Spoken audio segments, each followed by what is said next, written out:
Hello tất cả quý vị, ngày hôm nay tôi đang có mặt tại đường Nguyễn Trãi thuộc quận Nhất, thành phố Hồ Chí Minh. Và đến với di tích ngày hôm nay, chúng ta sẽ thăm đền thờ Thánh Gẩm. Đây là một trong những di tích của đạo Công giáo quý vị. Tại đây thì Thánh Gẩm, tức là một trong 117 vị thánh từ đạo Việt Nam đã bị triều đình thời vua Thiệu Trị trảm quyết. Địa danh ngày xưa đó tại vị trí đền Thánh Gẩm là cây gia còm. Và ngày hôm nay trong cái video này chúng ta vừa thăm di tích nơi thánh từ đạo Việt Nam, cũng đồng thời thăm một cái chứng tích, đó chính là chiếc gông từ thời vua Thiệu Trị. Chiếc gông này là đã mang trên người của thánh Matthew Gẩm trong thời gian mà ông đã bị giam trong nhà ngục. Và sau khi mà thánh Gẩm bị trảm quyết trên pháp trường, tức là cái vị trí ngay chỗ trụ đá này luôn quý vị, thì chiếc gông này đã được chôn cùng với thi hài của thánh nhân. Và sau này khi mà khai quật thi hài của thánh Matthew Gẩm lên đó, thì chiếc gông được trưng bày ở đây. Theo những cái tư liệu lịch sử của Công giáo và những cái lời kể lại, ngày xưa khi mà nhà thờ của họ đạo Chợ Đuổi còn nằm trên đường Đề Thám, thì giáo dân trong vùng này khi mà qua đời thì cũng được mai táng gần ở đây.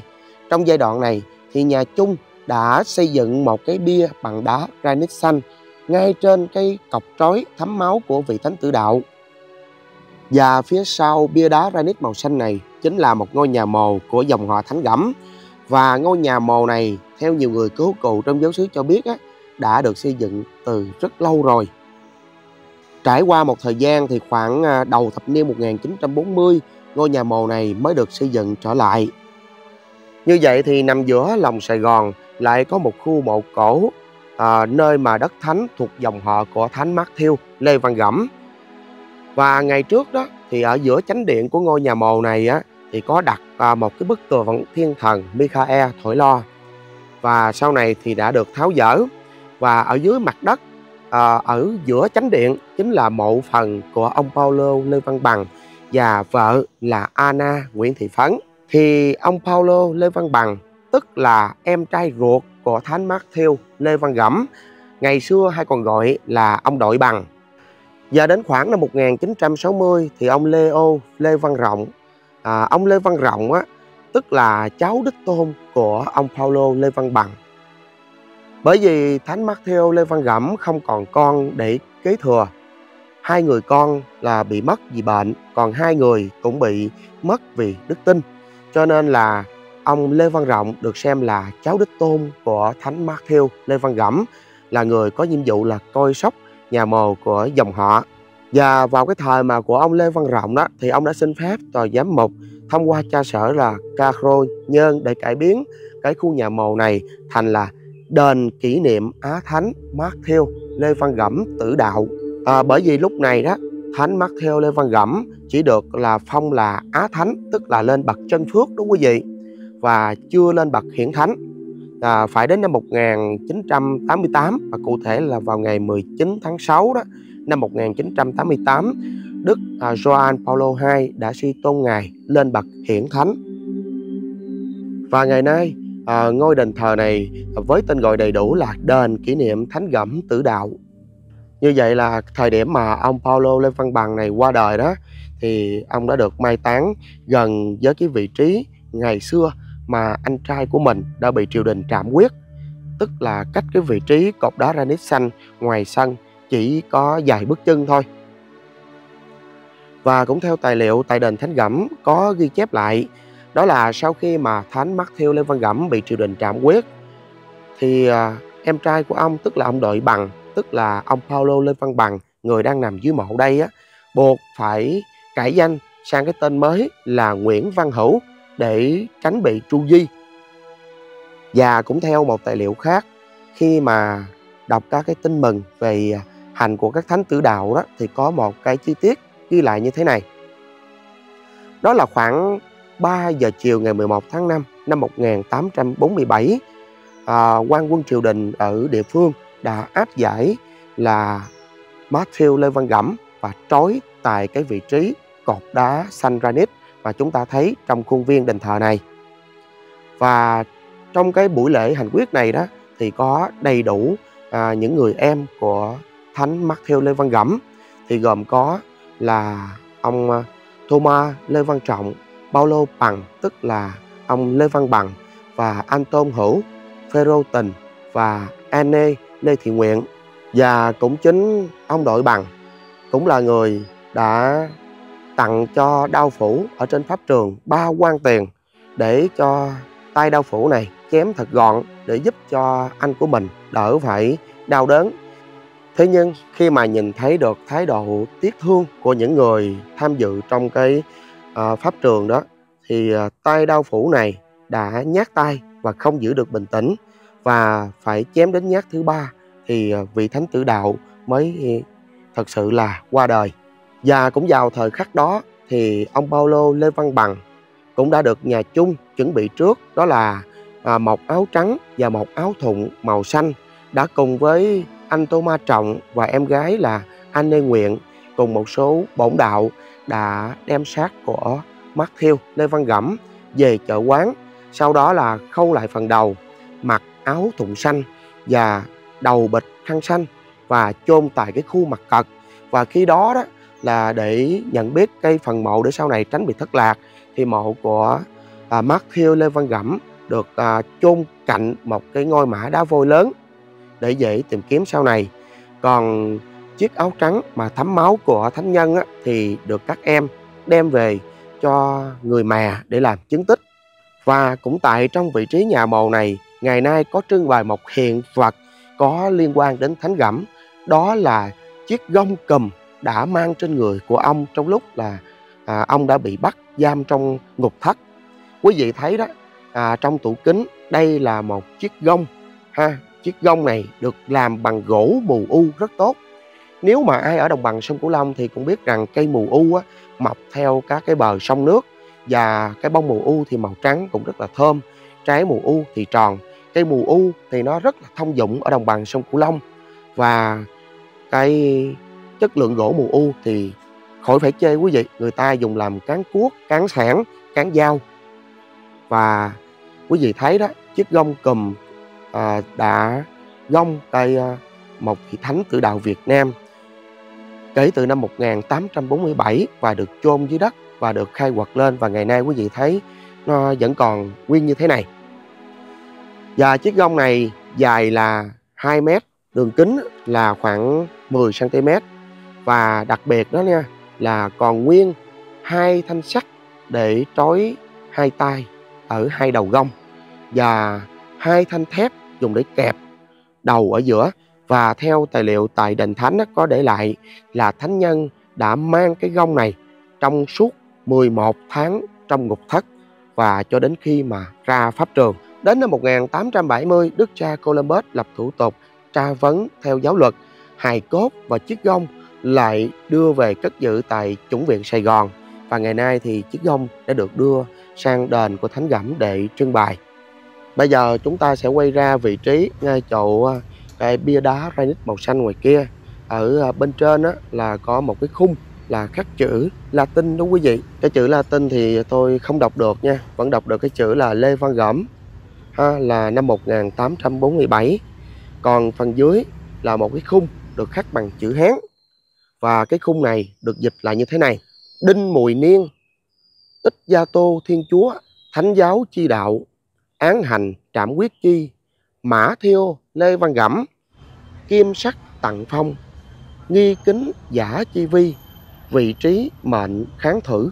Thì có thể dịch lại như thế này, đó là năm Đinh Mùi, vì đạo thánh Đức Giêsu Kitô Thiên Chúa, ông Matthew Lê Văn Gẩm bị án xử chém đầu, nay sắc phong tặng thành đấng đáng kính. Nơi đây là dấu chứng. Bây giờ chúng ta sẽ rời vị trí ngay chỗ đền thờ Thánh Gẩm, chúng ta sang ngay chỗ nhà thờ Huyện Sĩ quý vị. Cách đây chỉ khoảng hơn 100 mét thôi thì chúng ta đã đến ngay chỗ cổng của nhà thờ Huyện Sĩ rồi. Trong nhà thờ Huyện Sĩ đó thì có bức tượng của Thánh Matthew Lê Văn Gẩm. Chúng ta sẽ cùng tìm hiểu về tiểu sử gia đình và cái nguyên nhân mà ông bị bắt và bị giam xét xử và sau đó là bị trảm quyết. Thánh Matthew Lê Văn Gẩm, ông sinh năm 1813. Đây là triều đại của nhà vua Gia Long. Ông sinh ra trong một gia đình có 6 người con. Matthew Gẩm là con đầu lòng. Và gia đình của ông thì cư ngụ tại họ Đạo Tắc, làng Long Đại thuộc tỉnh Biên Hòa, nay là thuộc quận 9, thành phố Hồ Chí Minh. Cha của ông là Paulo Lê Văn Lại, mẹ là Maria Nguyễn Thị Nhiệm. Năm 15 tuổi thì Ngài đã gia nhập chủng viện lái thiêu, nhưng học được vài tháng thì Ngài đã xuất dòng, bởi vì gia đình vẫn còn đó là em út còn khá đông, cho nên ông phải quay trở về và phụ giúp gia đình cũng như là chăm sóc em út. Năm 1833, Ngài kết hôn với một thiếu nữ ở họ Đạo Thành thuộc làng Long Điền, phủ Phước Ty, tỉnh Bà Rịa. Vợ chồng ông sống chan hòa im đềm, và giữa hai người sinh được 4 người con. Trong 4 người con của Thánh Gẩm đó, thì người con trưởng và con út qua đời vì bệnh. Người con thứ hai thì đã bị sát hại bởi vì đã đứng ra là ngăn cản cái việc đốt nhà thờ cầu ngang. Còn người thứ ba lại bị bắt vì đạo và bị chết thiêu trong khám đường trong cái nhà ngục ở Bà Rịa vào ngày 7 tháng 1 năm 1862. Thánh Matthew Gẩm vốn thông thuộc đường sông nước, nhà lại có ghe buôn riêng, cho nên là ông sẵn sàng phụ giúp việc nhà chung cho các cái linh mục. Đây là cái thời kỳ của Thánh Gẩm, là thời kỳ mà triều đình nhà Nguyễn cấm đạo một cách gắt gao. Trong cái chương trình mà phát triển đạo Công giáo ở Nam Kỳ thì thời kỳ này là giáo phận Tây Đàn Trong, thì cha Lợi ở Bà Rịa thường nhờ ông đi Singapore và Penang để đưa đón các cái vị linh mục thừa sai và các cái chủng sinh và du học ở bên khu vực Penang. Cũng như là trong những cái chuyến đi buôn như vậy, ông thường chở các cái tài liệu vật dụng dành cho đạo Công giáo. Và Thánh Gẩm đã đi được mấy chuyến đầu êm xuôi, nhưng rồi thì công việc cũng dần bị bại lộ.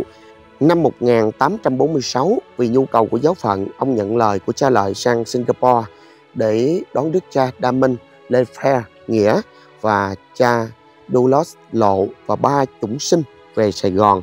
Khi mà ghe xuất bến thì êm xuôi, nhưng mà ngày 23 tháng 5, chiếc ghe nhổ neo quay về thì gặp bão tố và phải mất thêm mấy ngày nữa để tránh cướp biển, cho nên là ông đã trễ hẹn. Ngày 6 tháng 6 thì Thánh Gẩm mới đưa ghe của mình đến cửa Cần Giờ. Thời điểm này thì ông Trùm Huy ở họ Đạo Chợ Quán đã chờ đó 6 ngày nhưng mà không gặp được Thánh Gẩm, cho nên là ông đã quay trở về nhà. Bởi vì ông biết mình là đang bị quan lại địa phương theo dõi, cho nên là Thánh Gẩm cũng đã neo thuyền tại cửa Cần Giờ đến 2 ngày. Sau đó thì ông mới đánh liều là đưa thuyền đi sâu vào trong Sài Gòn.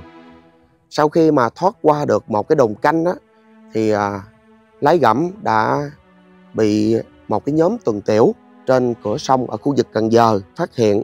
Ông đã nhanh trí hối lộ là 10 nén bạc để thoát thân. 5 người lính trên thuyền này sau một hồi tranh luận, sợ chuyện bị bại lộ, cho nên đã quay chiếc thuyền của triều đình lại và rượt theo chiếc ghe buôn của ông, sau đó trả tiền rồi bắt chiếc ghe của Lái Gẩm. Trong cái tình huống này thì ông Gẩm quyết định là gọi các cha chống lại, nhưng mà cha Nghĩa đó đã không đồng ý, vì cho rằng nếu mà chống lại quân triều đình là trái với cái tinh thần nhân hậu của Kitô giáo. Sau đó thì quân lính đã áp tải thuyền của Lái Gẩm về lại cảng Bến Nghé. Các cha mà đi chung chuyến ghe này thì không bị vấn đề gì nghiêm trọng, nhưng mà riêng Lái Gẩm thì bị bắt giam. Sau nhiều lần tra khảo, dù bị đánh đòn đau đớn, nhưng mà ông cương quyết không bước qua thánh giá và thà chết chứ không bỏ đạo. Sau 20 ngày thì các quan ở địa phương đã làm án gửi về Kinh Đô để xin xử chém. Sau 7 tháng thì bị giam để chờ xử đó, thì bản án của Thánh Gẩm đã được vua Thiệu Trì phê chuẩn. Nhưng là vì trùng vào cái dịp cuối năm, vua ra lệnh là dời sang Tết mới thi hành. Sau Tết thì một vài viên quan ở Trấn Gia Định đã có cảm tình với Lái Gẩm trước đây đó, cho nên là đã xin cho Lái Gẩm thoát cái án tử, chỉ là mang cái án là chung thân lưu đày. Nhưng mà trong thời gian này, vào tháng 3 năm 1847, khi mà quân đội triều đình đã giao tranh và thua quân Pháp ở Đà Nẵng, cho nên là vua Thiệu Trị đã không ân xá cho bất kỳ ai.